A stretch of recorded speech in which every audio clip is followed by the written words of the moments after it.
Hey guys, today I'm finally doing another cooking video. I just woke up, so I'm kind of cutting off my face because I look really groggy and crappy. You don't really need to see my face for a cooking video anyway. But today I'm going to show you how to make vegan French toast. Now a basic version of this just involves flour, bread, soy milk, a little sugar, a little salt, and that's basically it. And oh, cinnamon of course. But that's your basic French toast. I'm going to do a little bit more of a fun version today. I'm going to do coconut rum French toast, but I'll probably have listed different versions of French toast on my blog if I don't make other videos about it. I don't usually measure, I kind of estimate, so I'm going to do my best to measure for you guys today. I'll start out with the materials you need. Just turn this over. You're going to want a bowl, a tablespoon, teaspoons, measuring devices. You're going to want flour, soy milk. You're going to want sugar. I just have Trader Joe's raw sugar. You want some butter. I have some Smart Balance bread. Smart Balance bread. Just some regular bread here. And then for my version, I'm going to have some rum extract and some shredded coconut. I also forgot to grab this, but you're going to want some cinnamon as well. So to start out, we're going to do about 2 tablespoons of flour. I'm just using this measure right here. You're going to put that right into your mixing bowl. Then next, I'm going to do about 1/4 teaspoon of salt. I'm just measuring this with my eye, but if you're new to baking, you might want to just, measure it out with a measuring device. Okay. Next, we're going to want to add cinnamon. I like to add, this you can kind of mess around with depending on how much cinnamon you like. I'm going to add about 1/2 teaspoon of cinnamon. Normally I would probably add more, but since the main flavors are going to be coconut and rum, I'm just doing a little bit less cinnamon. So about 1/2 teaspoon there. Then I'm using a whisk, but you can use a fork if you like. And I'm just mixing those dry ingredients together, just like that. Now what I'm going to do next is add my wet ingredients. So I don't have a measuring device, but I'm going to say do about 1/2 cup of of milk. Soy milk, rice milk, whatever milk you have.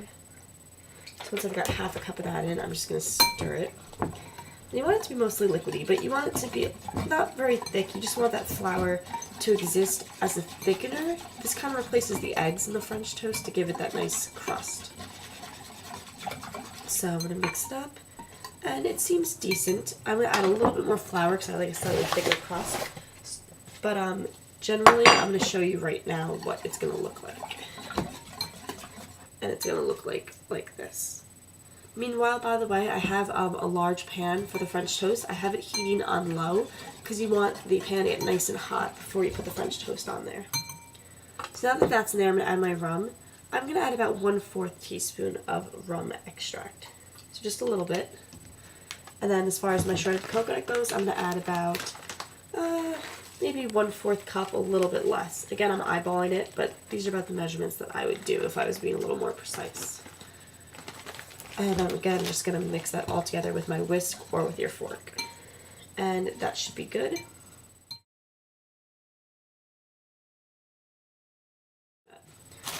Now I'm going to take my bread, and you can either just use the bread whole or you can cut them into triangles. I'm just going to use them whole today. Anyway, actually, you know what? I'm sorry, I changed my mind. I am going to cut them into triangles. First things first, though, now that the pan is pretty warm, I'm going to get some butter in there, melted. I like to use a decent amount of butter for my non-stick. For a little more low-fat, you could use a non-stick spray or a non-stick pan. But I like to add butter to my French toast, so this way I don't have to. It gets that butter flavor by just cooking in the butter in the pan. Great, so now I'm cutting my bread. I'm going to probably do about 3 slices of bread, so that's going to yield about 6 slices, diagonal slices of French toast altogether. So I'm just cutting it diagonal like this. If you have stale bread that's on the verge of going stale, it's a really good use for French toast. It holds together better than softer bread, so that's just something to think about when you are making French toast. So now I have my pieces. I'm just going to, just like regular French toast, I'm going to dip it in. But unlike other French toast where you keep it in a little bit longer, because my bread's a little fresher and softer, I'm going to do a really quick dip. I'll show you real quick right now. Just like that. You don't want it to soak because the bread will get too mushy. I'm just going to throw this on the pan and let it fry for about 1.5 minutes on both sides until it gets a nice golden crispy color on both sides. Now here's a helpful hint for making French toast. The first is when you're doing this coconut rum, a lot of the coconut's going to sink to the bottom. It's not going to really adhere to the French toast. So while it's starting to fry, you're going to want to take some pieces of the coconut, kind of lay them out of, take them with your hands, as long as your hands are clean, out of the nice little concoction you made, and put them right on top of the French toast so they'll actually be there, stick a little better. Another hint is if you're making a lot of French toast, you're going to be making 2 batches, you need to use the frying pan more than once. Put your oven on at like 200, and when your French toast is done, put them on a oven-safe plate and stick them in the oven, and they'll stay nice and warm, so when you're ready to serve all the French toast, you can just take it out, and they'll all be nice, warm, and crisp. Alright guys, so this is the final product. I just dressed them up with some sliced bananas. You can do anything you want, some extra cinnamon, powdered sugar. If you're doing the coconut rum, you can do some top it with some toasted coconut, or just eat them plain.